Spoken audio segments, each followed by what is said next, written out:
পূৰ্ণ পৰমাত্মাই পাপ কৰ্মৰ দণ্ডকো কাটিব পাৰে। এতিয়ালৈকে যি সন্ত মহাপুৰুষক লগ পাইছে তেওঁৱেই কৈছে পাপ কৰ্মৰ ফল ভুগিলেহে সমাপ্ত হয়। যিয়ে পাপ কৰ্ম কাটিব পাৰে, যিয়ে কালৰ বন্ধনৰ পৰা মুক্ত কৰিব পাৰে, তেওঁৰ নাম কি, পূজাৰ বিধি কি হয়, এয়া জানিবৰ কাৰণে নিশ্চয় শুনক জগতগুৰু তত্ত্বদৰ্শী সন্ত ৰামপালদেৱ মহাৰাজৰ অমৃত বচন, সৰ্বপবিত্ৰ ধৰ্ম পবিত্ৰ শাস্ত্ৰৰ আধাৰত। পৰম পিতা পৰমাত্মা পূৰ্ণ ব্ৰহ্ম সৰ্বসৃষ্টিৰ ৰচয়িতা কবিৰ পৰমেশ্বৰৰ অসীম কৃপাৰে আপোনালোক সকলো পুণ্যাত্মাই সৎসংগ শুনি আছে।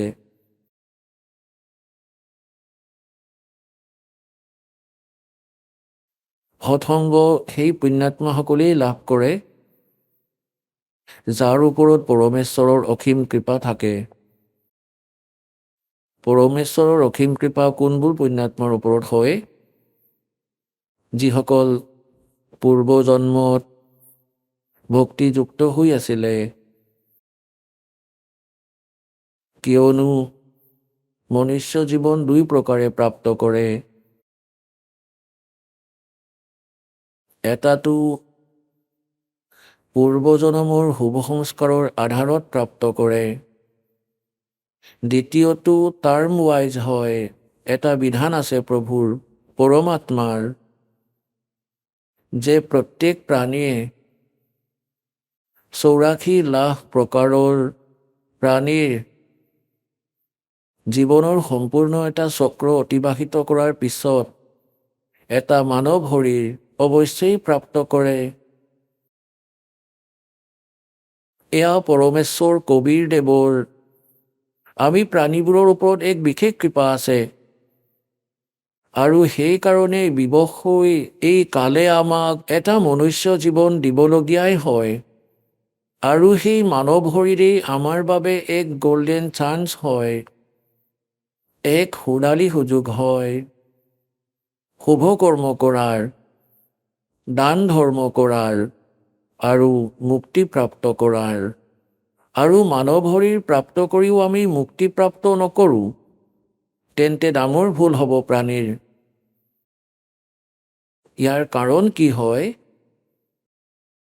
ইয়াৰ কাৰণ এইটো হয় যে যি মানৱ শৰীৰ প্ৰাপ্ত প্ৰাণীয়ে যিয়ে পূৰ্বজন্মৰ সংস্কাৰৰ বাবে মানৱ শৰীৰ প্ৰাপ্ত কৰিছে, তেওঁলোকে পৰমাত্মাৰ ভক্তিৰ কাৰণে অৱশ্যে ক'ৰবাত নহয় ক'ৰবাত জড়িত হয়। লাগিলে তেওঁলোকে পৰম্পৰাগত সাধনাই কৰক অথবা কাৰোবাক গুৰু বনাই তেওঁ কোৱা অনুসৰি ভক্তি কৰক, সেই ভক্তিৰ অবিহনে ভগৱানৰ অবিহনে থাকিব নোৱাৰে। লাগিলে দুখতে স্মৰণ কৰক বা সুখতে স্মৰণ কৰক। আৰু দ্বিতীয় প্ৰকাৰৰ যিবোৰ প্ৰাণী আছে টাৰ্ণ ৱাইজ, মানে নম্বৰ 84 লাখ যোনিত কষ্ট ভুগি তাৰপিছত যে মানৱ শৰীৰ প্ৰাপ্ত কৰে, তেওঁলোকে ভক্তি নকৰে। তেওঁলোকৰ স্বভাৱ পশুৰ দৰেই হয়, যেনে অযথা কথা কোৱা, মদ খোৱা, মাংস খোৱা, কাজিয়া কৰা, বিনা কাৰণত কাৰোবাৰ লগত কাজিয়া কৰা, যেনেদৰে পশুৱে কৰে। আনক বিনা কাৰণতে খুন্দা মাৰি দিয়ে, পিছত কাজিয়া হয়। গতিকে সেই ধৰণৰ প্ৰাণী এনেকুৱা ধৰণৰ কাজিয়াই কৰায়, শান্তিপ্ৰিয় ঘৰতো জুই লগাই দিয়ে। গতিকে যিসকল পুণ্যাত্মাই পৰমাত্মাক পাবৰ বাবে লাগি আছে কিন্তু সাধনা ভুল কৰি আছে, শ্ৰীমদ ভাগৱত গীতাৰ অধ্যায় নম্বৰ 16 শ্লোক নম্বৰ 23 আৰু 24 প্ৰমাণ আছে যে শাস্ত্ৰবিধি ত্যাগ কৰি যিয়ে মনৰ মতে আচৰণ কৰে, মনৰ মতে পূজা কৰে,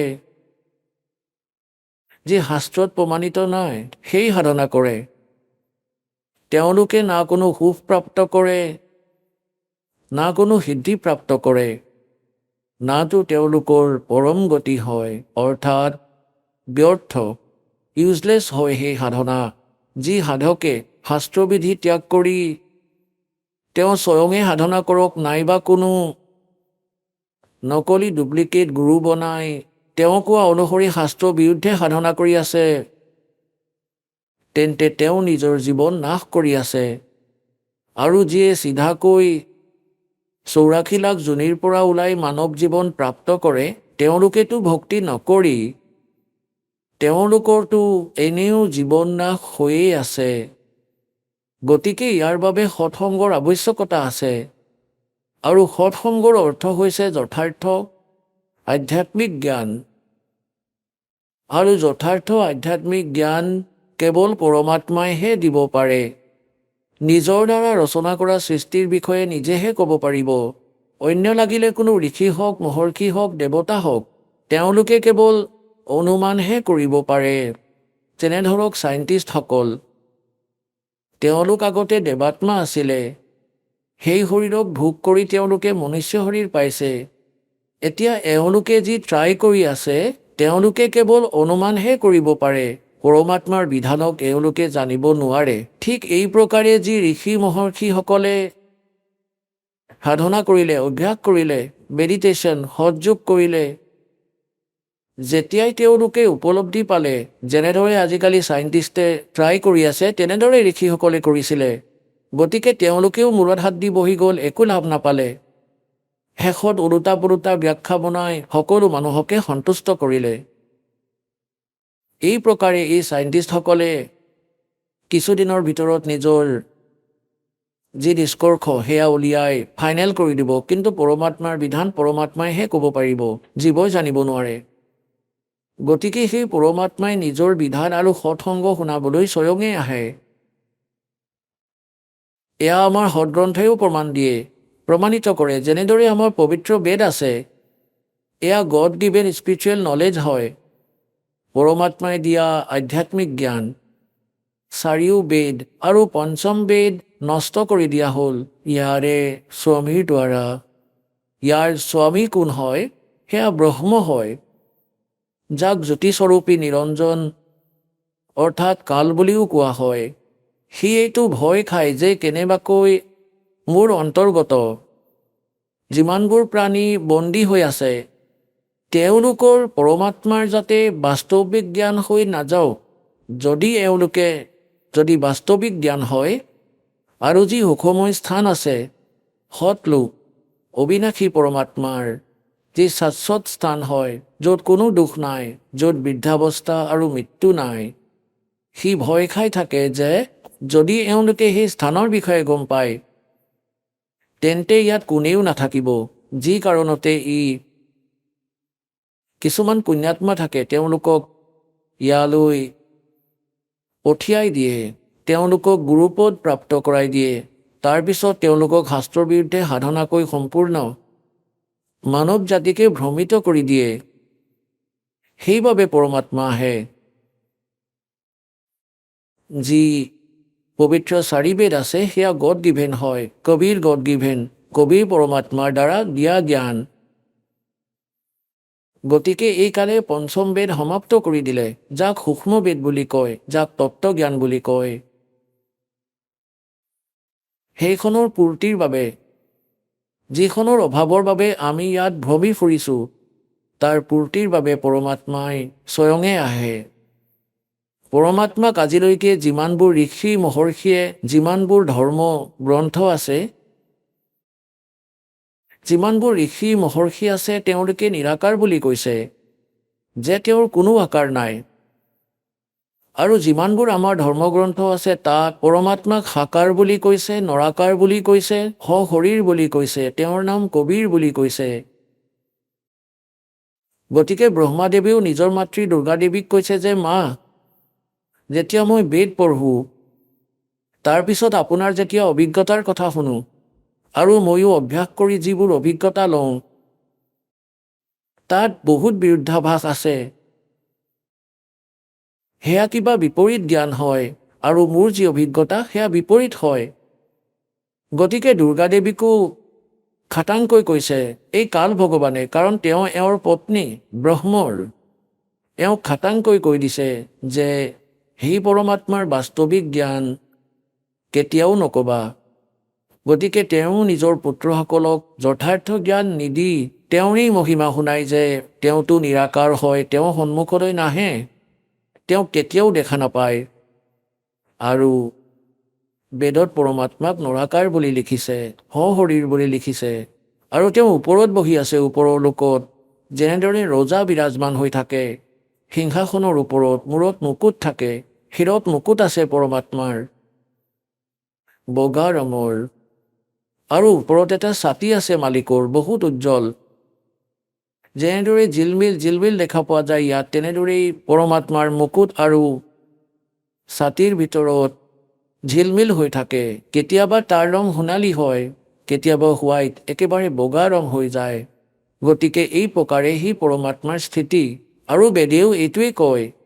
গতিকে বেদত যি আছে, যি 4 বেদ আছে, ইয়ে পৰমাত্মাৰ মহিমাৰ কথাটো কয় যে পৰমাত্মা এনেকুৱা হয়, তেওঁৰ ৰূপ এনেকুৱা, তেওঁ ক'ত থাকে, তেওঁ কি লীলা কৰে, কিন্তু কেনেকৈ পাব পাৰি তেওঁক, ইয়াৰ বৰ্ণনা এই 4খন বেদত নাই। গতিকে ইয়াৰ অবিহনে এই বেদ কি তেন্তে? যেনে ধৰক আপোনাক কোনোবাই কৈ দিছে যে আপোনাৰ অমুক ৰোগ আছে, ইয়াৰ লক্ষণ এনেকুৱা, আৰু ঔষধো নাই, তেন্তে কি লাভ হ'ল তেওঁ এই ৰোগৰ বিষয়ে কোৱাৰ? গতিকে বৈদ্য যি আছে সেই বৈদ্যই 2টা কামেই কৰে, ৰোগৰ কথাও কয় আৰু তাৰ লক্ষণৰ কথাও কয় আৰু তাৰ ঔষধো ৰাখে। গতিকে তাৰ পৰা লাভ হ'ব। এই দাস আছে ৰামপাল দাস, এই বিশ্বত আজিৰ দিনত পৰমাত্মাৰ কমপ্লিট স্পিৰিচুৱেল নলেজ লৈ আহিছে, কবিৰ ভগৱানে দিয়া।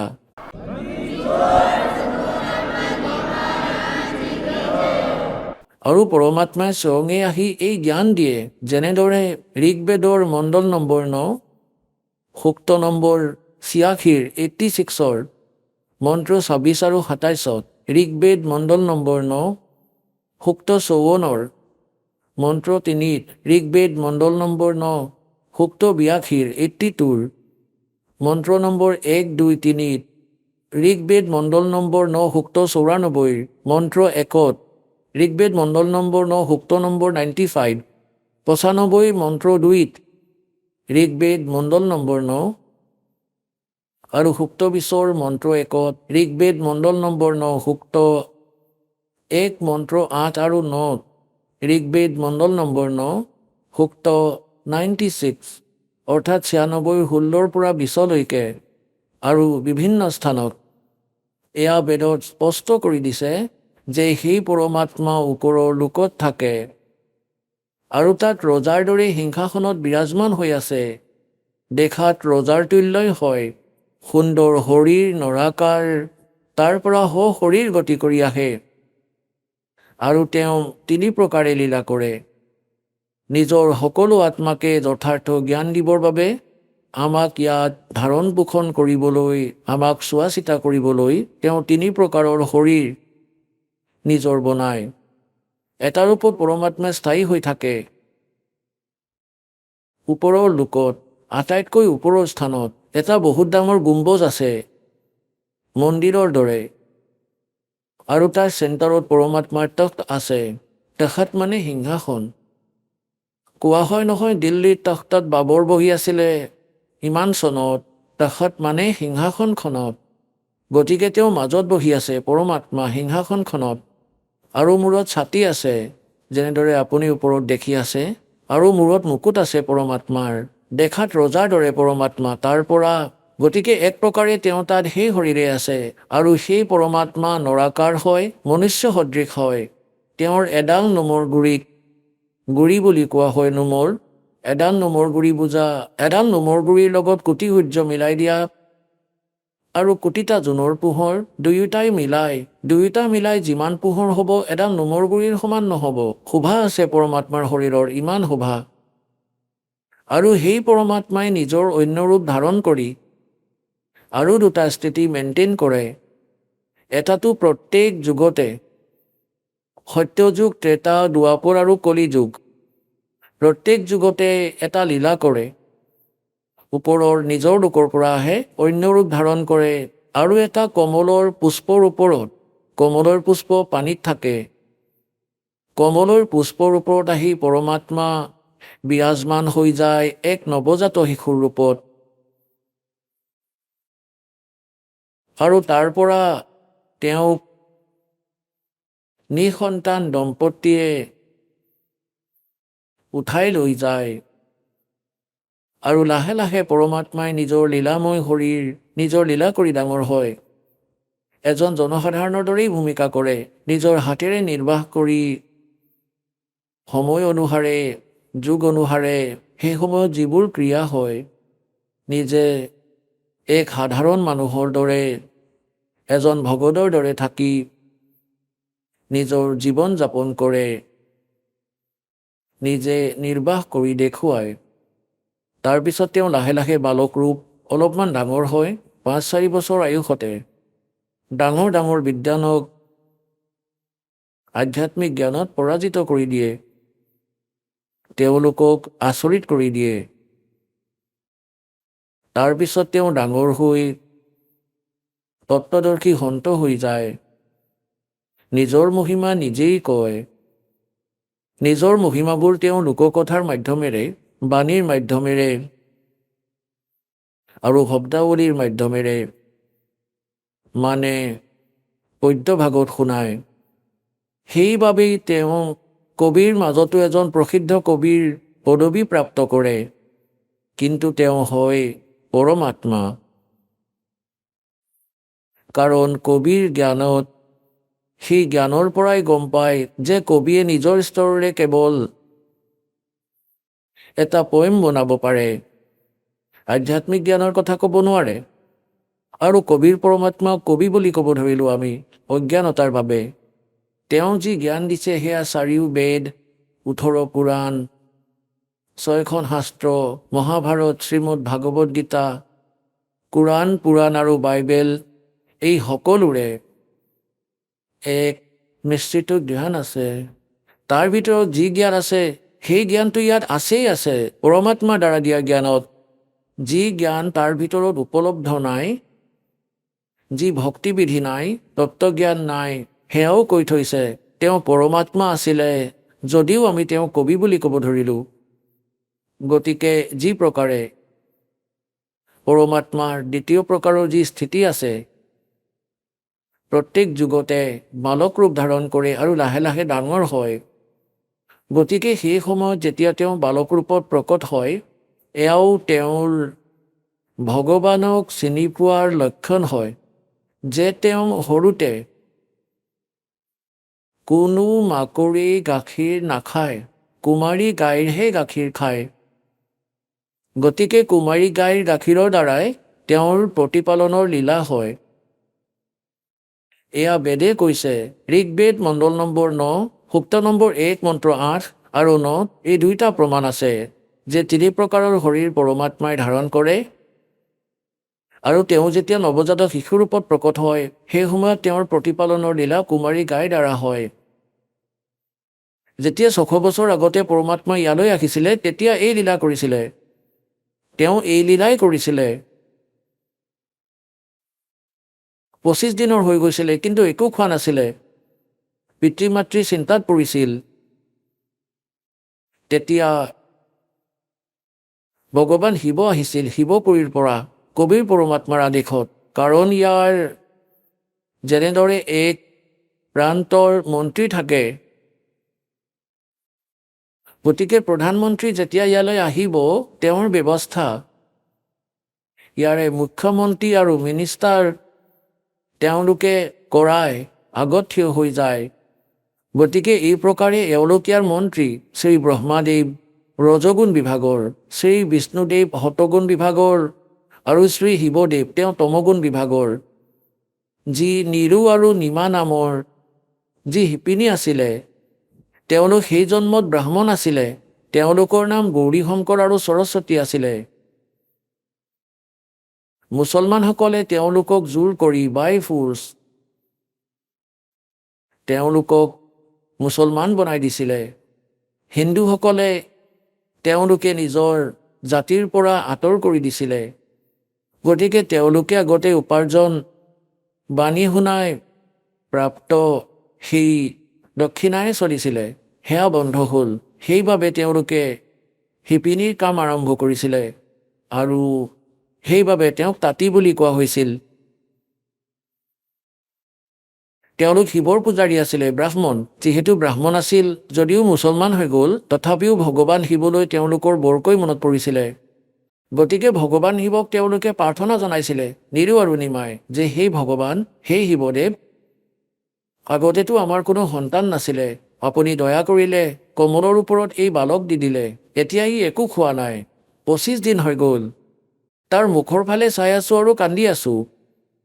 গতিকে তেতিয়া পৰমাত্মাৰ প্ৰেৰণাৰে ভগৱান শিৱ তালৈ আহিলে আৰু পৰমাত্মাক কোলাত লৈ ক'লে যে আপোনাৰ সন্তানটো দেখুৱাওক। এজন সাধু ৰূপত আহিছিলে শিৱদেৱ, আৰু যেতিয়া পৰমাত্মাক কোলাত ল'লে তেতিয়া পৰমাত্মাই কবিৰ পৰমেশ্বৰে ক'লে যে হে মহাত্মা দেৱ, এওঁলোকক কওক এজনী কুমাৰী গাই আনক আৰু তাৰ ওপৰত আপুনি নিজৰ আশীৰ্বাদ ভৰা হাত ৰাখি দিব তাৰ ওপৰত, তেতিয়া কুমাৰী গায়ে গাখীৰ দিব, সেই গাখীৰ খাম। এনেকৈ কৰা হ'ল। গতিকে এয়া পুণ্যাত্মাসকল, এই ঘটনা আজিৰ পৰা 600 বছৰ আগতেই ঘটিছিলে। আজিৰ লোকবেদ নহয়, দন্তকথা নহয়, যি দাসে শুনাই আছে। এটাতো আপোনালোক নিশ্চিন্ত হৈ যাওক, এই দাসে যি বচন ক'ব সেয়া অপ্ৰমাণিত নহ'ব, সেয়া প্ৰমাণিত হ'ব। আৰু এতিয়া আপোনালোকক সেয়া দেখুৱাওঁ। এতিয়া চাব, এয়া কবিৰ সাগৰ হয়, আজিৰ পৰা 600 বছৰ আগৰ। আদৰণীয় ধৰ্মদাস চাহেব দেৱ, যি পৰমাত্মাৰ এজন মৰমীয়াল আত্মা আছিলে, তেওঁ লিখিছিলে যিবোৰ ঘটনা ভগৱানৰ লগত ঘটিছিল, যি পৰমাত্মাই তেওঁক কৈছিলে, সৃষ্টিৰ ৰচনা লীলা কৰি কেনেকৈ ডাঙৰ দীঘল হ'ল সকলো কৈছিলে, সেই সময়ত লিখা হৈছিলে 600 বছৰৰ আগতে। আৰু আজি আমাৰ সদগ্ৰন্থ কবিৰ সাগৰৰ ভিতৰত আপোনালোকক প্ৰমাণ দিম। চাব, এয়া কবিৰ সাগৰ, সম্পূৰ্ণ 11 ভাগ, খেমৰাজ শ্ৰীকৃষ্ণ দাস প্ৰকাশন, মুম্বাই। এয়া চাব, এয়া কবিৰপন্থীসকলৰে দ্বাৰা প্ৰকাশিত, কবিৰপন্থী ভাৰত পথিক স্বামী যুগলানন্দৰ দ্বাৰা প্ৰকাশিত।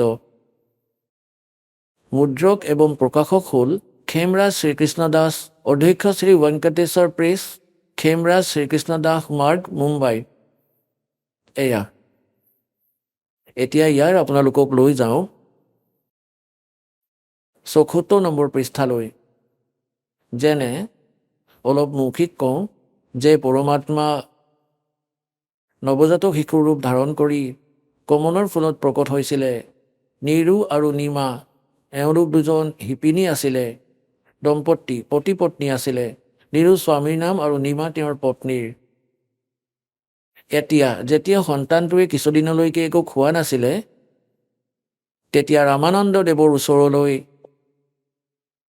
সেই নিৰু গৈছিলে, কাৰণ সাধু সন্তৰ পৰাই এনেকুৱা ধৰণৰ সমস্যা হ'লে উপায় বিচাৰিছিলে। গতিকে স্বামী ৰামানন্দদেৱ এজন ডাঙৰ পুৰুষ, বিদ্বান পুৰুষ বুলি মনা হৈছিলে, বেদৰ, গীতাৰ আৰু পুৰাণৰ, আৰু সুপ্ৰসিদ্ধ মহাত্মা আৰু মহৰ্ষি বুলি জনা হৈছিলে, পণ্ডিত আছিলে। পণ্ডিতে সেই সময়ত যিবোৰ ব্ৰাহ্মণ গুৰু আছিলে, অন্য জাতিৰ মানুহক শিষ্যটো বনোৱা নাছিলে, কিন্তু তেওঁলোকক জৰা ফুকাৰ কথা নিশ্চয় কৈছিলে।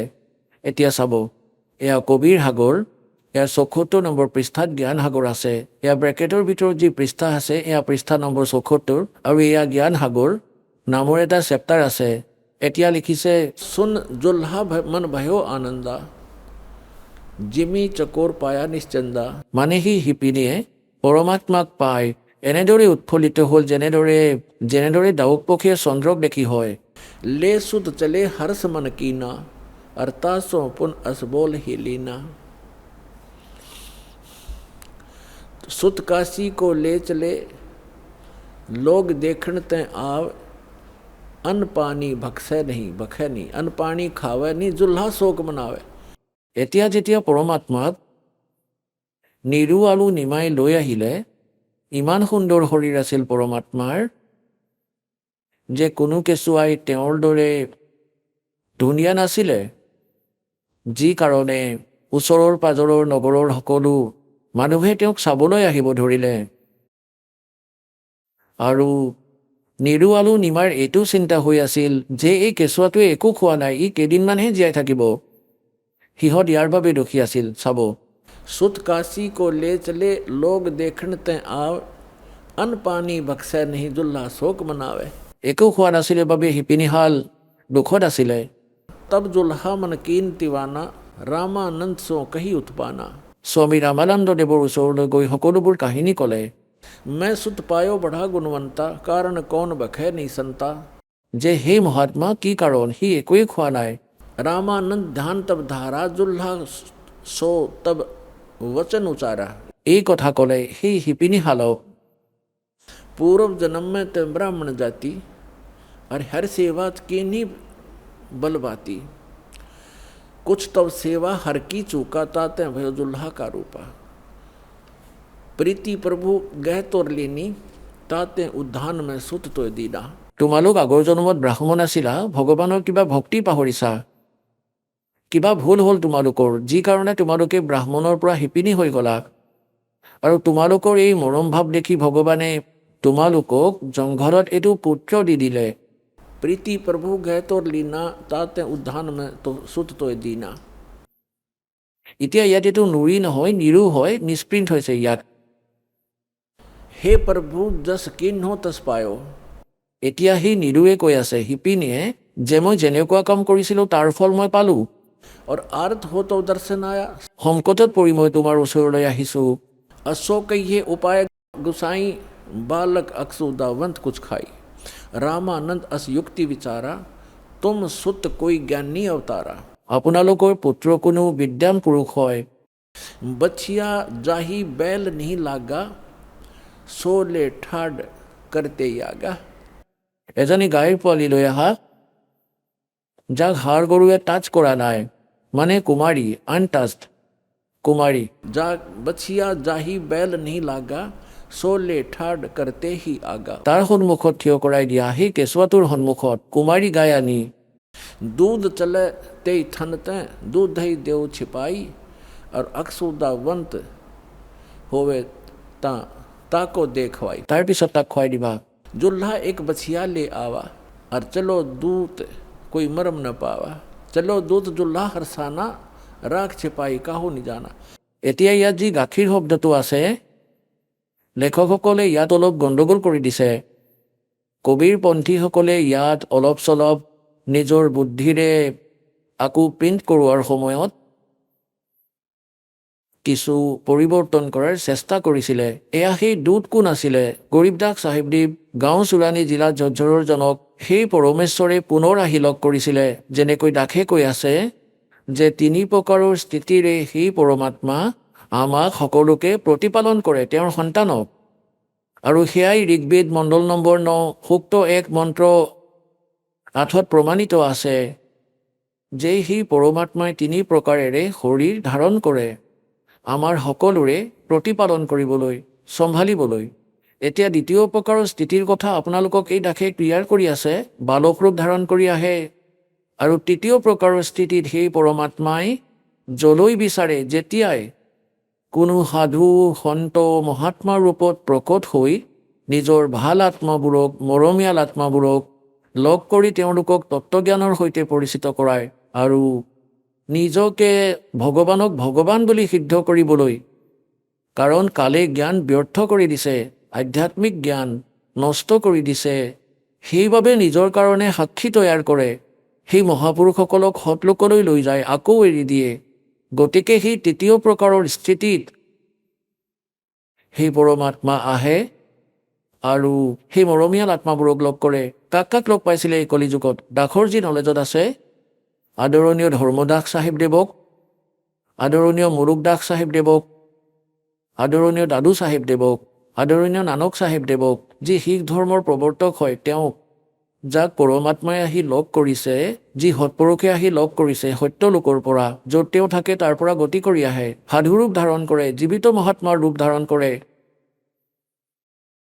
আদৰণীয় গৰীবদাস চাহিবদেৱক, গাঁও চুৰাণী জিলা ঝজ্জৰৰ জনক, আদৰণীয় ঘিচাদাস চাহিবদেৱ, গাঁও খেখৰা, জিলা মিৰাট, উত্তৰ প্ৰদেশৰ জনক। এই মহাপুৰুষসকলৰ মাজত পৰমাত্মাই আদৰণীয় গৰীবদাস চাহিবদেৱক পুনৰ সেই কমপ্লিট স্পিৰিচুৱেল নলেজ দিছে। কি কাৰণে? যে কালে কৈছিলে যে যেতিয়াই কলিযুগ ওচৰ চাপিব, আপোনাৰ সময় 5500 বৰ্ষ তেতিয়ালৈকে মই সকলো আপোনাৰ নামত মই 12টাকৈ কবিৰ পন্থ চলাম আৰু অনেক পন্থ চলাম যি আপোনাৰ জ্ঞানক মিছা প্ৰমাণিত কৰিব। সেইবাবে পৰমাত্মাই আদৰণীয় গৰীবদাস চাহিবদেৱক সত্যলোকলৈ লৈ গৈ নিজৰ সৈতে পৰিচিত কৰায় আৰু কমপ্লিট স্পিৰিচুৱেল নলেজ, সম্পূৰ্ণ আধ্যাত্মিক জ্ঞান তেওঁৰ ভিতৰত সুমুৱাই দিলে। সেই পুণ্যাত্মাই গৰীবদাস চাহিবদেৱে নিজৰ মুখ কমলেৰে কৈ লিখাইছিলে। তাতে লিখা আছে যে শিৱ উতৰে শিৱপুৰী সে অৱগত বদন বিনোদ और मैक के कमल और लिया ईस को गोद, अन ब्यावर को दूहत है कंवारी को दूहत है दूध दिया तत्काल और पीवे कबीर ब्रह्मगति ता शिव भय दयाल।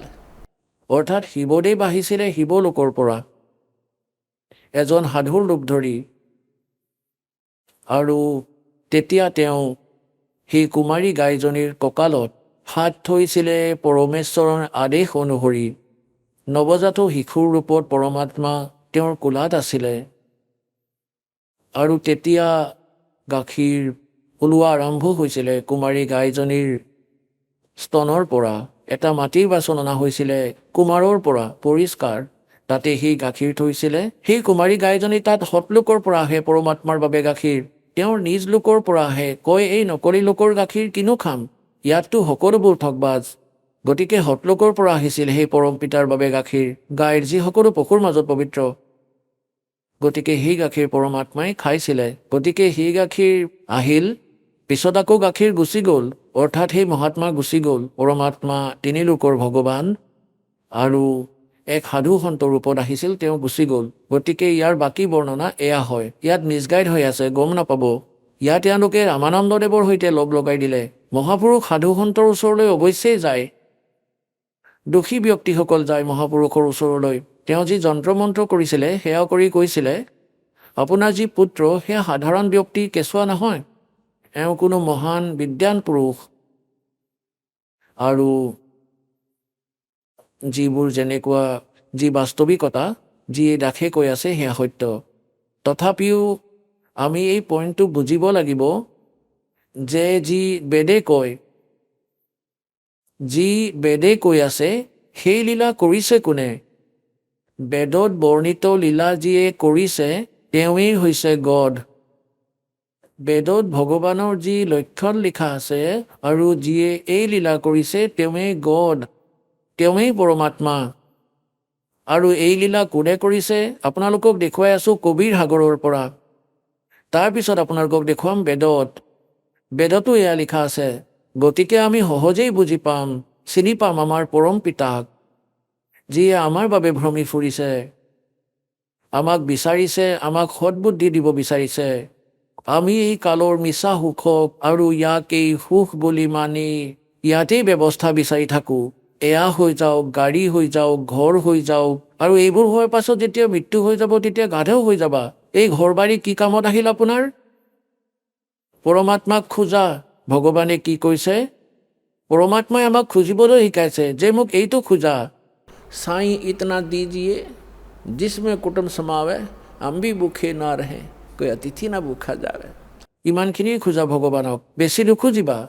বেছিকৈ খুজিলে ই আপোনাৰ বিপদ হ'ব পাৰে, আপোনাক বিপদত পেলাব পাৰে।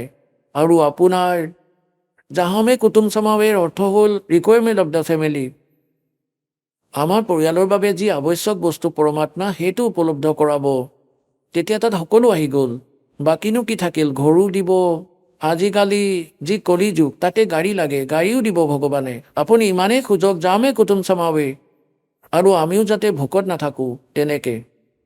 আৰু যেতিয়া অকাল হৈছিলে, কোৱা হয় দিল্লীৰ বাদশ্বাহ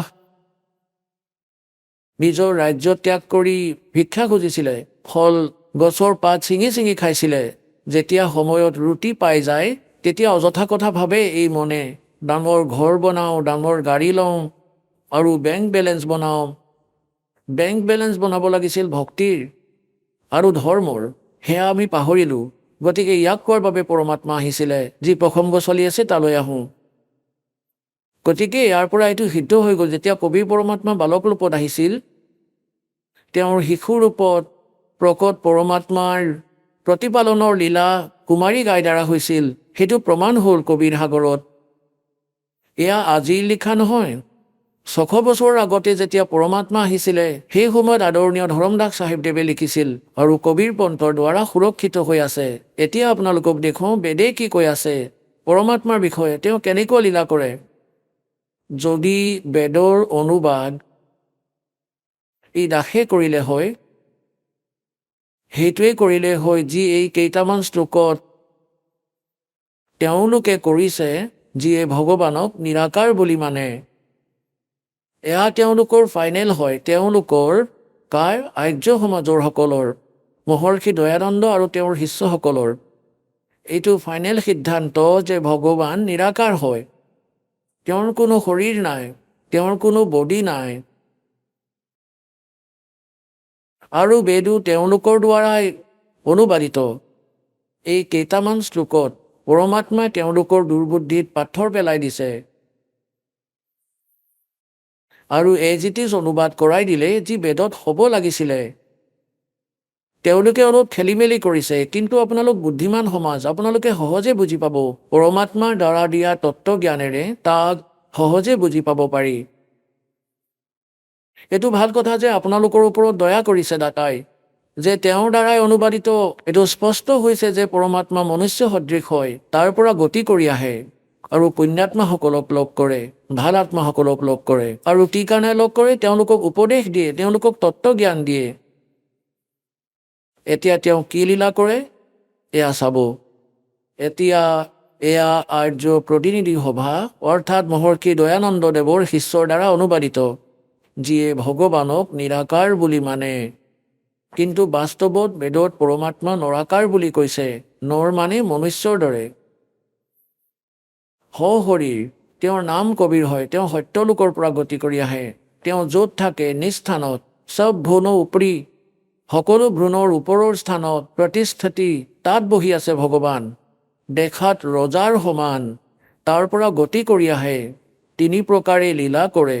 যেতিয়া দ্বিতীয় প্ৰকাৰৰ লীলা কৰে, তেওঁ এটা শিশুৰূপ ধাৰণ কৰি কমলৰ ফুলৰ ওপৰত, পানীৰ ওপৰত বিৰাজমান হয়, যি কাৰণে পৰমাত্মাক নাৰায়ণ বুলি কোৱা হয়। নাৰায়ণৰ অৰ্থ হয় পানীৰ ওপৰত আহি নিবাস কৰোঁতা, আহি বিৰাজমান হওঁতা। আৰু আমি বিষ্ণুদেৱকহে নাৰায়ণ বুলি মানি আছিলোঁ। তেওঁ শেষ নাগৰ ওপৰত শয়ন কৰে সেইবাবে। নহয়, সেই পৰমাত্মা সত্যলোকৰ পৰা আহে, প্ৰত্যেকবাৰে এই লীলাই কৰে আৰু পানীৰ ওপৰৰ কমলৰ ফুলৰ ওপৰত বিৰাজমান হয়, সেইবাবে নাৰায়ণ বুলি কোৱা হয়। গতিকে তেওঁ নাৰায়ণ আৰু সত্যনাৰায়ণ। সত্যনাৰায়ণৰ অৰ্থ হ'ল অবিনাশী পৰমাত্মা। সত্য মানে অবিনাশী, যাক আমি সৎসাহেব বুলি কওঁ, অবিনাশী পৰমাত্মা। গতিকে অবিনাশী পৰমাত্মা কবিৰ দেৱ হয়। শ্ৰী ব্ৰহ্মা, শ্ৰী বিষ্ণু, শ্ৰী শিৱদেৱ নাশবান পৰমাত্মা হয়, ভগৱান হয়, স্বামী হয়, প্ৰভু হয়। এওঁলোকৰ জন্ম মৃত্যু হয়। আৰু ইয়াৰ প্ৰমাণ আছে শ্ৰীদেৱী ভাগৱত অৰ্থাৎ দেৱী মহাপুৰাণ, গীতা প্ৰেছ গৌৰখপুৰৰ পৰা প্ৰকাশিত সচিত্ৰ মোটা টাইপ, 3য় স্কন্ধ 123 নম্বৰ পৃষ্ঠাৰ। ভগৱান বিষ্ণুৱে স্বয়ং কৈছে নিজৰ মাতৃক যে তুমি শুদ্ধ স্বৰূপা হয় আৰু এই সমগ্ৰ সংসাৰ তোমাৰ পৰাই উদ্ভাসিত হৈ আছে। মই ব্ৰহ্মা আৰু শংকৰ। বিষ্ণুৱে কৈ আছে আপোনাৰ কৃপাতেই বিদ্যমান। আমাৰ আবিৰ্ভাৱ মানে জন্ম আৰু তিৰোভাৱ মানে মৃত্যু হয়, আমি অবিনাশী নহয়। আৰু শংকৰ ভগৱানে কয়, হে মাতৃ, ব্ৰহ্মাদেৱৰ জন্ম আপোনাৰ পৰা হ'ল, তেন্তে মই কি তমোগুণ লীলা কৰা শংকৰ আপোনাৰ পুত্ৰ নহলো? অৰ্থাৎ মোৰো আপুনি জন্মদাত্ৰী হয়, মই আপোনাৰেই পুত্ৰ আৰু আমি কেৱল নিমিত্ত কাৰ্যহে কৰিব পাৰোঁ। আমি 3 গুণেৰে উৎপন্ন, ৰজগুণ ব্ৰহ্মা, সতগুণ বিষ্ণু, তমগুণ শিৱদেৱ, আৰু আমি কেৱল নিমিত্ত কাৰ্যহে কৰিব পাৰোঁ। যাৰ ভাগ্যত যি আছে সেয়াই দিব পাৰোঁ, তাতে কোনো পৰিৱৰ্তন কৰিব নোৱাৰোঁ। শ্ৰীদেৱী মহাপুৰাণৰ কেইটামান শ্লোকত এই ভগৱানসকলৰ পূৰ্ণ লীলা প্ৰায় স্থিতি ক্লিয়াৰ কৰি দিছে, স্পষ্ট কৰিছে, সকলো কনচেপ্ট ক্লিয়াৰ কৰিছে যে এওঁলোক নাশবান। দুৰ্গা দেৱী এওঁলোকৰ মাতৃ, ৰজগুণ ব্ৰহ্মা, সতগুণ বিষ্ণু, তমগুণ শিৱদেৱ এওঁলোকেই হয় আৰু প্ৰকৃতি দুৰ্গাক কোৱা হয়। আৰু এওঁলোকে কেৱল নিয়মিত কাৰ্যহে কৰিব পাৰে। গতিকে যি নাৰায়ণ হয় তেওঁ পৰমাত্মা। বাস্তৱত কবিৰ চাহেব হয় যিয়ে এনেকুৱা লীলা কৰে। এতিয়া বেদত দেখুৱাওঁ আপোনালোকক যে যেতিয়া সেই পৰমাত্মা আহিছিলে শিশু ৰূপ ধাৰণ কৰি সেই সময়ত তেওঁৰ প্ৰতিপালনৰ লীলা কুমাৰী গাইৰ দ্বাৰা হৈছিলে। চাব, এতিয়া আমি বেদ পঢ়িম, আপোনালোকক দেখুৱাম। এয়া বেদ হয়। এতিয়া আপোনালোকক দেখুৱাইছিলোঁ, আকৌ পুনৰ আপোনালোকক দেখুৱাম। এয়া ক'ৰ পৰা প্ৰকাশিত? সাৰ্বদেশিক আৰ্য প্ৰতিনিধি সভা, মহৰ্ষি দয়ানন্দ ভৱন, ৰামলীলা মৈদান, নতুন দিল্লীৰ পৰা।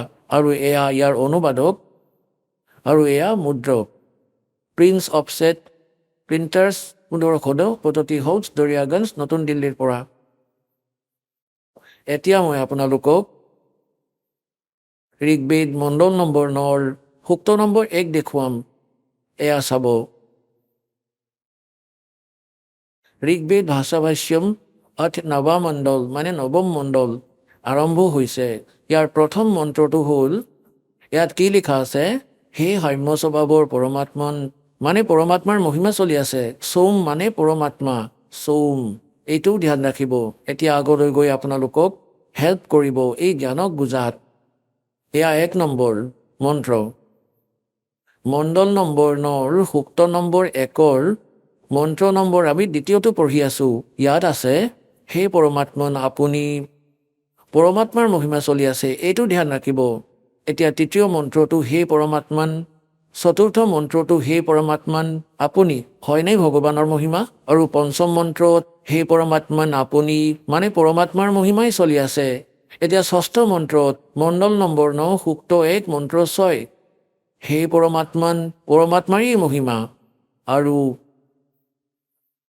এতিয়া ইয়াত সপ্তম আৰু অষ্টমত এওঁলোকৰ মনত পৰি গ'ল, মহৰ্ষিৰ শিষ্যসকলৰ, যদি আমি ইয়াত পৰমাত্মা বুলি লিখি দিওঁ, আগলৈ পৰমাত্মাৰ মহিমা কি যে তেওঁ বালক ৰূপ ধাৰণ কৰি আহে, 3 প্ৰকাৰৰ শৰীৰ ধাৰণ কৰে, তেতিয়া জনতাই যাতে বুজি নাপাওক যে ভগৱান নৰাকাৰ হয়। গতিকে ইয়াত এওঁলোকে পৰমাত্মা বুলি নিলিখি পুৰুষ বুলি লিখি দিলে। এয়া চাব, ঋগ্বেদ মণ্ডল নম্বৰ 9 সূক্ত 1 আৰু মন্ত্ৰ নম্বৰ 7। ইয়াততো 6লৈকে সেই পৰমাত্মা বুলিয়েই লিখি আহিছে, ষষ্ঠলৈকে। এতিয়া সপ্তমত তেওঁলোকৰ বুদ্ধি অলপমান সলনি হৈ গ'ল। ইয়াত লিখিলে সেই পুৰুষক পুৰুষ বুলি লিখিলে, ভগৱান নিলিখিলে। এতিয়া ইয়াত আকৌ তৃতীয় সেই পুৰুষক, এতিয়া এইটো কনচেপ্ট ক্লিয়াৰ কৰিব লাগিব যে পুৰুষ মানে পৰমাত্মা হয়। এতিয়া চাওক, মহৰ্ষি দয়ানন্দৰ দ্বাৰা জ্ঞান দিয়া হৈছে যে পৰমাত্মা নিৰাকাৰ, আৰু যাক মানিছে আৰ্য সমাজৰ ব্যক্তিসকলে আৰু সমগ্ৰ বিশ্বই মানিছে যে ভগৱান নিৰাকাৰ। এতিয়া মহৰ্ষি দয়ানন্দক আমি এৰি দিম, কাৰণ আমি বেদৰ পৰা প্ৰমাণ কৰিব লাগিব যে বেদে কি কৈছে। যজুৰ্বেদ তেওঁৰ দ্বাৰাই অনুবাদিত, মহৰ্ষি দয়ানন্দৰ দ্বাৰাই। যজুৰ্বেদ অধ্যায় নম্বৰ 40 মন্ত্ৰ নম্বৰ 15 আৰু 17 এই কনচেপ্ট একেবাৰে ক্লিয়াৰ হৈ যাব।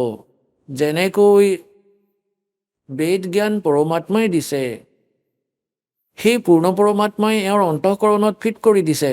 মালিকে ইয়াত যি লিখিবলগীয়া আছিলে লিখিলে, যাতে আমি সহজে বুজি পাওঁ। যিয়ে আগলৈ বেদক কৈছে, দিছে, বুজাইছে, তাত লিখিছে যে বেদৰ জ্ঞানদাতাই এইটো কৈছে।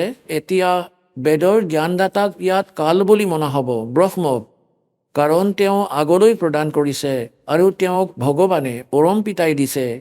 গতিকে এয়া গড গিভেন, আৰু আগলৈ যি দিয়া হৈছে সেয়া এই ব্ৰহ্মৰ দ্বাৰা দিয়া হৈছে। গতিকে ইয়াক ব্ৰহ্ম গিভেন বুলিও কোৱা হয়, গীতা আৰু এই বেদক। গতিকে 40 নম্বৰ অধ্যায়ৰ 15 নম্বৰ শ্লোকত তেওঁ নিজেই কৈছে যে মোৰতো এটা ওম নাম আছে, আৰু 17তো এইটোৱে স্পষ্ট কৰিছে যে মোৰতো এক ওম নাম আছে। আৰু সেই পৰমাত্মা গুপ্ত, পুৰুষ মানে পৰমাত্মা, পূৰ্ণ ব্ৰহ্ম, ওপৰত থাকে, তেওঁ গুপ্ত। এয়া চাব, যজুৰ্বেদখন ল'লোঁ, ঋগ্বেদখন থৈ দিলোঁ। আৰু মহৰ্ষি দয়ানন্দ সৰস্বতী, সেয়াই হয় সৰ্বদেশিক আৰ্য প্ৰতিনিধি সভা। 2-5 মহৰ্ষি দয়ানন্দ ভৱন, ৰামলীলা মৈদান, নতুন দিল্লীৰ পৰা। যজুৰ্বেদ আৰ্য ভাষ্য, মহৰ্ষি দয়ানন্দ সৰস্বতী। মুদ্ৰক হ'ল prince offset printers, 1510 পততি house, Daryaganj, নতুন দিল্লীৰ পৰা। ইয়াৰ পৰা ছপা। যজুৰ্বেদৰ অন্তিম অধ্যায় 40 নম্বৰ। ইয়াত টোটেল 40টা অধ্যায় আছে, 40 অনলি। আৰু ইয়াত 40 নম্বৰ অধ্যায়ত 17টা মন্ত্ৰ আছে। আৰু ইয়াত সম্পূৰ্ণ যজুৰ্বেদৰ প্ৰায় নিষ্কৰ্ষই আছে। এতিয়া চাব, এয়া যজুৰ্বেদৰ 40 নম্বৰ অধ্যায়। 40 নম্বৰ অধ্যায়ৰ এয়া 15 নম্বৰ মন্ত্ৰত বেদ জ্ঞানদাতাই কৈছে कि वायु अनिलम अमृतम अथिदम भस्मांतम शरीरम ओम कर्तो समर किलबे समर कर्तुम समर। ओम নামৰ জপ কাম কৰি কৰি স্মৰণ কৰা। কিলবে মানে অন্তৰৰ পৰা আবেগৰ সৈতে স্মৰণ কৰা, আৰু কৰ্তব্য মানে নিজৰ মূল কৰ্তব্য বুলি জানি মনুষ্য জীৱনৰ ওম নামৰ স্মৰণ কৰা। এয়াতো ব্ৰহ্মলৈকে দিয়া সাধনা। और वायु अलिलम अमृतम অথিতম ভস্মান্তম শৰীৰম, অৰ্থাৎ যেতিয়া আপোনাৰ প্ৰাণ সমাপ্ত হ'ব তেতিয়া এই ওম নামৰ জপেৰে যিমান অমৃত অৰ্থাৎ আপোনাৰ যিমান গতি হ'বলগীয়া আছিলে সিমান হ'ব। এতিয়া ইয়াৰ প্ৰমাণ আপোনালোকে শ্ৰীমদ ভাগৱত গীতাৰ অধ্যায় নম্বৰ 8 শ্লোক নম্বৰ 13 পাব যে গীতাৰ জ্ঞানদাতাও এই ব্ৰহ্মই হয়। শ্ৰীকৃষ্ণৰ ভিতৰত প্ৰৱেশ কৰি কৈ আছে, তেওঁ কৈ আছে যে ओम इति एकाक्षरम ब्रह्म व्यवहारण माम अनुसमरण यह प्रयाति तजन्देहम स याति परमाम गतिम। মাম ব্ৰহ্ম, মই ব্ৰহ্মৰ। এতিয়া ইয়াত এইটো কনচেপ্টটো ক্লিয়াৰ কৰিব লাগিব। পুণ্যাত্মাসকল, আজিলৈকে এই লোকবেদ দন্ত কথা শুনি শুনি আমি কলা হৈ গৈছোঁ, আমি মূৰ্খ হৈ গ'লোঁ। এই জ্ঞানকেই কমপ্লিট বুলি মানি ল'লোঁ যে যি শুনিছোঁ সেয়াই ফাইনেল। সকলোৱে ভ্ৰমিত, একো স্থিৰ নহয়। কোনোবাই যদি কাৰোবাক কিবা কয় তেন্তে ঠিকেই আছে বুলি কয়। এনেকুৱাও হয় কাৰণ আমি নিজেই নিজৰ সদগ্ৰন্থৰ সৈতে পৰিচিত নহয়। আৰু এই ৰাসৰ উদ্দেশ্য হ'ল যে আপোনালোকৰেই সদগ্ৰন্থৰ সৈতে পৰিচিত কৰা, ইয়াৰ মাষ্টৰ বনাই দিওঁ যাতে আপোনালোক ভ্ৰমিত নহয়। যেনেকৈ শ্ৰীমদ ভাগৱত গীতাৰ অধ্যায় নম্বৰ 2 শ্লোক নম্বৰ 53 কৈছে যে অৰ্জুন, যেতিয়া ভিন্ন ভিন্ন প্ৰকাৰৰ ভ্ৰমিত কৰিব বিচৰা বচনৰ পৰা জ্ঞানৰ পৰা তোমাৰ বুদ্ধি আঁতৰি এটা পৰমতম জ্ঞানৰ সৈতে স্থিৰ হৈ যাব, সেই পৰমাত্মাৰ জ্ঞানত স্থিৰ হৈ যাব, তেতিয়া তুমি যোগৰ বাবে প্ৰাপ্ত হ'বা, তেতিয়াহে তুমি ভগত হ'বা, অৰ্থাৎ ভক্তিৰ যোগ্য হ'বা। গতিকে যেতিয়ালৈকে আপুনি ভ্ৰমিত হৈ আছে, কোনোবাই যদি কিবা কৈ সেইটো মানি লয়, যি কয় মানি লয়, গতিকে তেতিয়ালৈকে ভগত হ'ব নোৱাৰা, আপুনি সফল হ'ব নোৱাৰে। গতিকে দাসে বিচাৰে যে আপোনালোকৰ সকলো ভ্ৰম আৰু অজ্ঞানতা আঁতৰাই এটা পৰমতম সেই তত্ত্বজ্ঞানত স্থিৰ কৰি দিওঁ, যাৰ বাবে আপোনালোকক পৰমাত্মাই শিক্ষিত কৰিছে, আপোনালোকৰ ওপৰত দয়া কৰিছে। আৰু দ্বিতীয়টো দয়া কি কৰিছে, আপোনালোককে ইনষ্ট্ৰুমেণ্ট দিছে, ইলেক্ট্ৰনিক এই প্ৰজেক্টৰ, CD, টেলিভিছন মিডিয়া, এয়া ইলেক্ট্ৰনিক মিডিয়া, এয়া আপোনালোকৰ বাবে তৈয়াৰ কৰিছে পৰমাত্মাই, যাতে আপোনালোকে ঘৰত বহি সৎসংগ বুজিব পাৰে, বেদক জানিব পাৰে আৰু সকলো সদগ্ৰন্থক বুজিব পাৰে।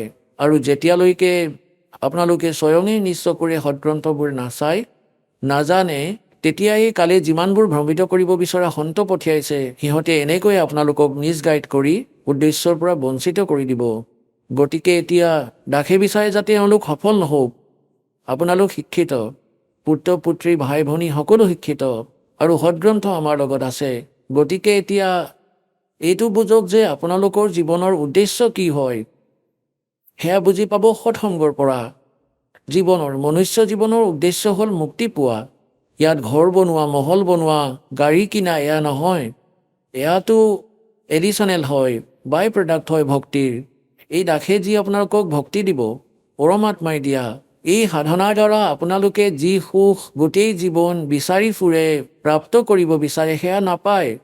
গতিকে এই ভক্তিৰ সেয়া বাই প্ৰডাক্ট হয়, সেয়াটো আপুনি এনেই পাব। যেনেকৈ খেতিয়কে ঘেঁহু সিঁচে, তেওঁৰ উদ্দেশ্য তুঁহ বনোৱা নহয়, তেওঁৰ উদ্দেশ্য শস্য উৎপাদন কৰা হয় যাতে জীৱন ৰক্ষা হওক। তুঁহটো নিজে নিজেই ওলাব, তুঁহটো নিজে নিজেই হ'ব, সেয়া হ'বই হ'ব। গতিকে দাসে যি আপোনাক শাস্ত্ৰ অনুকূল সাধনা কৈ আছে, তাৰ পৰাতো সাংসাৰিক সুখ আপুনি পাবই পাব, আপুনি খোজক বা নোখোজক, এইটো এনেকুৱাই সাধন।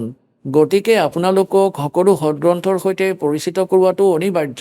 এতিয়া এয়া যি যজুৰ্বেদ অধ্যায় নম্বৰ 40 মন্ত্ৰ নম্বৰ 15 আৰু 17 বুজিবলৈ এই শ্ৰীমদ ভাগৱত গীতাই আপোনালোকক বহুত সহায় কৰিব।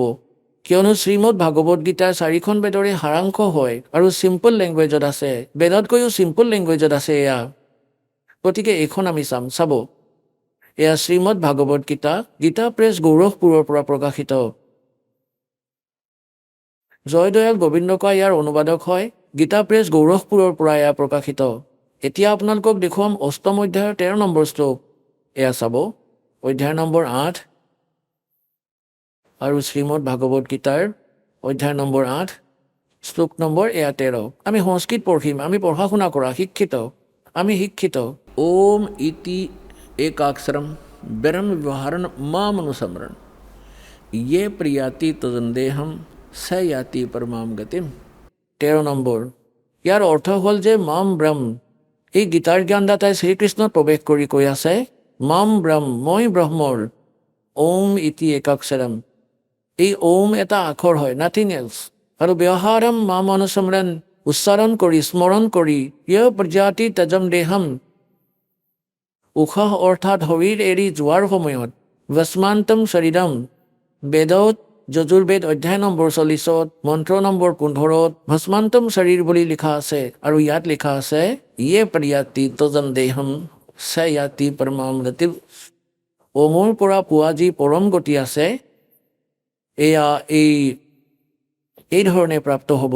মই ব্ৰহ্মৰ, মাম ব্ৰহ্ম, মই ব্ৰহ্মৰ, ওম ইতি একাক্ষৰম, ওম এটা আখৰ হয়, স্মৰণ কৰি উচ্চাৰণ কৰি কৰি স্মৰণ কৰি ইয় প্ৰজাতি তজম দেহম, যে শৰীৰ এৰি যায়, স ইয়াতি পৰমাম গতিম, তেওঁ পৰম গতি প্ৰাপ্ত কৰে। ওমৰ পৰা পোৱা পৰম গতি, ওমৰ পৰা পোৱা পৰম গতি কি? ব্ৰহ্মলোক প্ৰাপ্ত হয়, কাৰণ এয়া ব্ৰহ্মৰ স্মৰণ মন্ত্ৰ। আৰু অষ্টম অধ্যায় 16 নম্বৰ শ্লোকত গীতাত লিখা আছে যে ব্ৰহ্মলোকলৈ যোৱা প্ৰাণীও পুনৰ জন্ম মৃত্যু লৈ আহে, তেওঁলোকেও পূৰ্ণ মুক্তি প্ৰাপ্ত নকৰে। এই কনচেপ্ট আজি ইমানেই ক্লিয়াৰ কৰিব লগা আছিল যে এই ওম মন্ত্ৰ এয়া ব্ৰহ্মৰ। আৰু গীতাৰ জ্ঞানদাতা অষ্টম অধ্যায়ৰ 1 অৰ্জুনে প্ৰশ্ন কৰিছে যে আপুনি সপ্তম অধ্যায়ৰ 29 নম্বৰ শ্লোকত যি তৎব্ৰহ্মৰ জ্ঞান দিছিলে, সেই তৎব্ৰহ্ম কোন হয়? যাক জানি প্ৰাণী কেৱল জৰা আৰু মৰণৰ পৰা অৰ্থাৎ বৃদ্ধাৱস্থাৰ দুখ আৰু মৃত্যুৰ পৰা সাৰি যোৱাৰেই চেষ্টা কৰে। গতিকে কিম তৎব্ৰহ্ম, যাক জনাৰ পিছত প্ৰাণীয়ে এই সংসাৰৰ কোনো বস্তুৰে ইচ্ছা নাৰাখে। গীতাৰ জ্ঞানদাতাই অষ্টম অধ্যায় 3 নম্বৰ শ্লোকত কৈছে যে তেওঁ পৰম অক্ষৰ ব্ৰহ্ম, তেওঁ পৰম অক্ষৰ ব্ৰহ্ম, অৰ্থাৎ গীতাৰ জ্ঞানদাতাতকৈ অন্য, তেওঁ সুপ্ৰিম পাৱাৰ। গতিকে শ্ৰীমদ ভাগৱত গীতাৰ অধ্যায় নম্বৰ 15 শ্লোক 1 পৰা 4 লৈকে 16 আৰু 17 স্পষ্ট কৰিছে, সম্পূৰ্ণ ব্ৰহ্মাণ্ডৰ এক স্থিতিৰ কথা কৈছে যে ওলোটাকৈ ওলমি থকা সংসাৰৰূপী বৃক্ষ আছে, ওপৰৰ ফালে যি শিপা আছে সেয়াতো পূৰ্ণ পৰমাত্মা, সকলোৰে ধাৰণ পোষণ কৰোতা, তেওঁতো পৰম অক্ষৰ ব্ৰহ্ম। আৰু মাটিৰ পৰা যি বাহিৰত দেখা পোৱা যায় কাগজ, তাৰে শিপাটো পৰোক্ষ হয়, গুপ্ত হয়, হিডেন হয়, লুকাই থোৱা আছে। আৰু বাহিৰত যি দেখা পোৱা যায় তাক বৃক্ষ বুলি কোৱা হয়। গতিকে পৰমাত্মাই আহি তেওঁৰ নিজৰ বাণীতে কৈছে অক্ষৰ পুৰুষ এডাল গছ, আৰু ক্ষৰ পুৰুষ অৰ্থাৎ জ্যোতি নিৰঞ্জন বাকী ডাল, অৰ্তিল দেৱা শাখা ইয়ে পাত ৰূপ সংসাৰ। আৰু গছৰ যি শিপা আছে সেয়া গুপ্ত। গতিকে মাটিৰ বাহিৰত যি কাগজ দেখিছে তাক আপুনি অক্ষৰ পুৰুষ বুলি ভাবক, আৰু আগলৈ যি শকত ডাল ওলাইছে তাক ক্ষৰ পুৰুষ বুলি বুজা। তাৰ 3টা শাখা আছে, ৰজগুণ ব্ৰহ্মা, শতগুণ বিষ্ণু, তমগুণ শিৱদেৱ ৰূপী এয়া শাখা বুলি বুজক, আৰু পাত ৰূপী আমাৰ এই সংসাৰখন বুলি বুজা। গতিকে বৃক্ষৰ পালন ক'ৰ পৰা হয়? শিপাৰ পৰা, মূলৰ পৰা। গতিকে শ্ৰীমদ ভাগৱত গীতাৰ অধ্যায় নম্বৰ 1 পৰা 4 16 আৰু 17 মন্ত্ৰত এয়া স্পষ্ট কৰিছে, তত্ত্বদৰ্শী সন্তৰ পৰিচয়ো কৈছে যে তত্ত্বদৰ্শী সন্ত সেইজন হ'ব যি এই ওলোটাকৈ ওলমি থকা সংসাৰৰূপী বৃক্ষৰ সকলো বিভাগক ভিন্ন ভিন্নভাৱে বুজাব পাৰিব। আগতে যি পৰমাত্মা আহিছিলে তত্ত্বদৰ্শী সন্তৰ ভূমিকাও তেওঁৱেই কৰি যায়, সেইবাবে তেওঁক প্ৰসিদ্ধ কবি বুলিও কোৱা হয়। লোকোক্তিৰ মাধ্যমেৰে, কবিতাৰ মাধ্যমেৰে জ্ঞান শুনায়। গতিকে তেওঁ 600 বছৰ আগতেই কৈছিলে যে অক্ষৰ পুৰুষ এক পেड़ है और सर्वपुरुष वाकी डार और तीनों देवा शाखा हैं ये पात रूप संसार। এতিয়া শিপাৰ কথা কোনে ক'ব? শিপাকটো তেওঁ গুপ্ত কৰি এৰি দিলে। এই দাসক পঠিয়াইছে সেই শিপাৰ বিষয়ে ক'বলৈ। তেওঁ কবিৰ চাহেব হয়, পৰম অক্ষৰ ব্ৰহ্ম হয়, সেই মূল। গতিকে সেই 15 নম্বৰ অধ্যায়ত গীতাৰ পৰা 4 অৰ্থ হ'ল, গীতাৰ জ্ঞানদাতাই কৈছে যে হে অৰ্জুন, তত্ত্বদৰ্শী সন্তৰ পৰিচয় এয়াই হ'ব যে সংসাৰৰূপী বৃক্ষৰ সকলো পাৰ্টক, সকলো বিভাগক, ফাল ঠেঙুলি, ডাল, পাত, শিপা কোন হয়, যিয়ে ক'ব পাৰিব স্ববেদবিদ তেওঁ তত্ত্বদৰ্শী সন্ত। তাৰ পিছত তত্ত্বদৰ্শী সন্তক প্ৰাপ্ত কৰাৰ পিছত পৰমেশ্বৰৰ সেই পৰম পদক বিচাৰিব লাগে, য'ত যোৱাৰ পিছত সাধক কেতিয়াও সংসাৰলৈ উভতি নাহে। আৰু যি পৰমেশ্বৰে সমগ্ৰ ব্ৰহ্মাণ্ড ৰচনা কৰিছে, কেৱল তেওঁৰেই ভক্তি কৰিবা, মোৰো নকৰিবা। যদি পূৰ্ণ মুক্তি বিচাৰিছা, য'ত যোৱাৰ পিছত মানুহ আৰু উভতি নাহে তালৈ যাব বিচাৰা। আৰু আকৌ 15 নম্বৰ অধ্যায়ৰ 16 আৰু 17ত কৈছে, তিনিটা পুৰুষ আছে, ক্ষৰ পুৰুষ আৰু অক্ষৰ পুৰুষ। এই ক্ষৰ পুৰুষটো জ্যোতি নিৰঞ্জন কাল হয় আৰু অক্ষৰ পুৰুষ ডাল বুলি বুজা, যি 7 শংখ ব্ৰহ্মাণ্ডৰ স্বামী হয়। আৰু ক্ষৰ পুৰুষ কেৱল 21 ব্ৰহ্মাণ্ডৰ স্বামী হয়। আৰু তাৰ লগত 3টা শাখা আছে বৃক্ষৰ, সেয়া ৰজগুণ ব্ৰহ্মা, শতগুণ বিষ্ণু, তমগুণ শিৱৰূপী বুলি বুজা। আকৌ 15 নম্বৰ অধ্যায়ৰ 17 নম্বৰ শ্লোকত কৈছে যে উত্তম পুৰুষ তুমি অন্য, পৰমাত্মা এটি উদ্ধাৰ্তে। উত্তম পুৰুষটো কোনো আন হয়, যাক ভগৱান বুলি কোৱা হয়, পৰমাত্মা বুলি কোৱা হয়। তেওঁই 3টা লোকত প্ৰৱেশ কৰি সকলোৰে ধাৰণ পোষণ কৰে। অৱশ্যে তেওঁ অবিনাশী পৰমেশ্বৰ, সকলোৰে ধাৰণ পোষণ তেওঁৱেই কৰে। যেনেকৈ মূলৰ পৰা শিপাৰ পৰা সকলো গছৰ বৃক্ষৰ আহাৰ প্ৰাপ্ত হয়, পোহপাল হয়। গতিকে ইয়াত স্পষ্ট কৰিছে। আৰু বহুতে আপোনাক ভ্ৰমিত কৰিব পাৰে যে 15 নম্বৰ অধ্যায়ৰ 18 নম্বৰ শ্লোকত গীতাৰ জ্ঞানদাতাই কৈছে যে মই লোকবেদত পুৰুষোত্তম বুলি প্ৰসিদ্ধ। গতিকে পুণ্যাত্মাসকল, তাত তেওঁ কি কৈছে যে মোৰ অন্তৰ্গত যিমানবোৰ প্ৰাণী আছে 21 ব্ৰহ্মাণ্ডত, এওঁলোকতকৈ ময়ে শ্ৰেষ্ঠ, এওঁলোকতকৈ শক্তিশালী হয়, এওঁলোকতকৈ বলৱান হয়, লগতে বুদ্ধিমানো। গতিকে লোকবেদত দন্তকথাৰ আধাৰত মই পুৰুষোত্তম বুলি প্ৰসিদ্ধ। মই পুৰুষোত্তম নহয়, কাৰণ তেওঁ 15 নম্বৰ অধ্যায়ৰ 17 নম্বৰ শ্লোকত স্পষ্ট কৰি দিছে যে পুৰুষোত্তমটো কোনো আন হয়, উত্তল পুৰুষটো অল্য পৰমাত্মা এটি উদ্ধাৰত। গতিকে কোৱাৰ ভাৱ এইটো যে পুণ্যাত্মাসকল, এটাতো 2টা পৰমাত্মা সিদ্ধ হ'ল। গীতাৰ অধ্যায় নম্বৰ 18 শ্লোক নম্বৰ 62 আৰু 64 গীতাৰ জ্ঞানদাতাই স্বয়ং কৈছে যে অৰ্জুন, তুমি সৰ্বভাৱেৰে সেই পৰমেশ্বৰৰ শৰণলৈ যোৱা। সেই পৰমেশ্বৰৰ কৃপাতেই তুমি পৰম শান্তি আৰু সনাতন পৰম ধাম প্ৰাপ্ত কৰিবা। মানে পৰম শান্তি লাগে আৰু শাশ্বত স্থান, যলৈ যোৱাৰ পিছত মানুহ আৰু সংসাৰলৈ উভতি নাহে, সেয়া লাগে। গতিকে সেই পৰমেশ্বৰৰ শৰণলৈ যোৱা, অৰ্থাৎ গীতাৰ জ্ঞানদাতাতকৈ অন্য। আকৌ তেওঁৰ বিষয়ে কৈছে যে 4ৰ্থ অধ্যায়ৰ 32 আৰু 34 নম্বৰ মন্ত্ৰত স্পষ্ট কৰিছে, সেই পৰমাত্মা সি নিজৰ মুখ কমলেৰে জ্ঞান দিয়ে।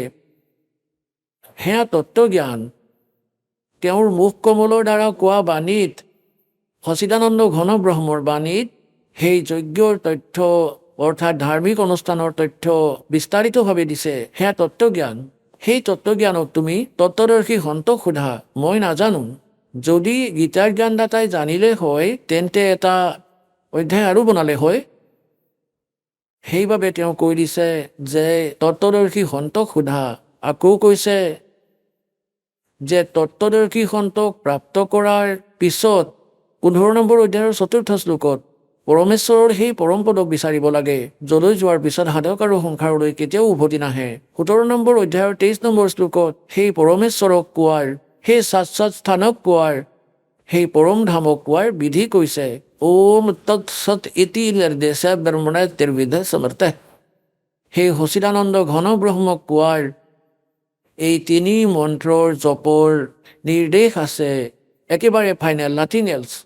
গতিকে গীতাৰ জ্ঞানদাতাই নিজৰ নামটো ওম বুলি স্পষ্ট কৰিয়েই দিছে। তৎ আৰু সৎ এয়া সাংকেতিক হয়, এয়া তত্ত্বদৰ্শী সন্তৰ বাবে এৰি দিলে। গতিকে সেই তত্ত্বদৰ্শী সন্ত এই ৰামপাল দাস হটলোক আশ্ৰম বৰবালাৰ জিলা হিচাৰত আছে। মোৰ ওচৰত কমপ্লিট কোৰ্চ আছে। তৎ আৰু সৎ এয়া সাংকেতিক। তৎ এয়া ক্ষৰ পুৰুষৰ মন্ত্ৰ, এয়া অন্য মন্ত্ৰ হয়, তৎ নহয়, অন্য মন্ত্ৰ।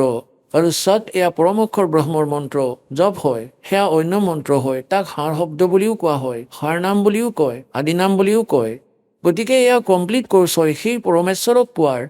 আৰু সেই কমপ্লিট কোৰ্চ তত্ত্বজ্ঞানৰ ভিতৰত আছে, যি পৰমাত্মাই স্বয়ঙে আহি কৈছে। তাত কমপ্লিট জ্ঞান আছে, কমপ্লিট কোৰ্চ আছে। প্ৰথম মন্ত্ৰ সৎনাম, তাৰপিছত সাৰ নাম, ইয়াৰ পৰা মুক্তি হ'ব। সেই সাধনা বেদত নাই। বেদত পৰমাত্মাৰ মহিমা আছে। পৰমাত্মা কবীৰদেৱে 600 বছৰ আগতে নিজৰ অমৃতবাণীত তত্ত্বজ্ঞানত কৈছিলে কি বেদ মেৰা ভেদ হে। मैं ना मिलूं वेदन के माही और जौन वेद से मैं मिलूं ये वेद जानते নাই। এই চাৰিখন বেদে মোৰ মহিমাৰে গুণগান কৰে, কিন্তু এই বেদত বৰ্ণিত বিধিৰে মোৰ প্ৰাপ্তি হ'ব নোৱাৰে। আৰু যি জ্ঞানৰ পৰা, যি বেদৰ পৰা, সেই তত্ত্ববেদৰ পৰা মোক পাবা, সেই জ্ঞান এই বেদত নাই। ये वेद जानते নাই।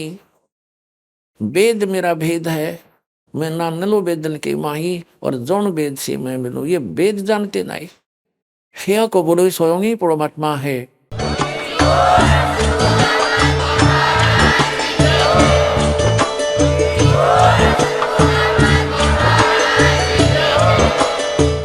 আপুনি শুনি আছিলে জগতগুৰু তত্ত্বদৰ্শী সন্ত ৰামপালদেৱ মহাৰাজৰ মংগল প্ৰবচন। অধিক জানিবৰ বাবে ভিজিট কৰক আমাৰ ৱেবছাইট www.jagatgururampalji.org।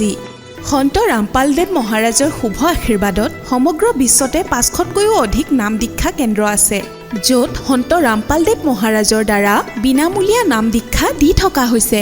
আপোনাৰ নিকটৱৰ্তী নাম দীক্ষা কেন্দ্ৰৰ ঠিকনা জানিবলৈ সম্পৰ্ক কৰক 8222880541।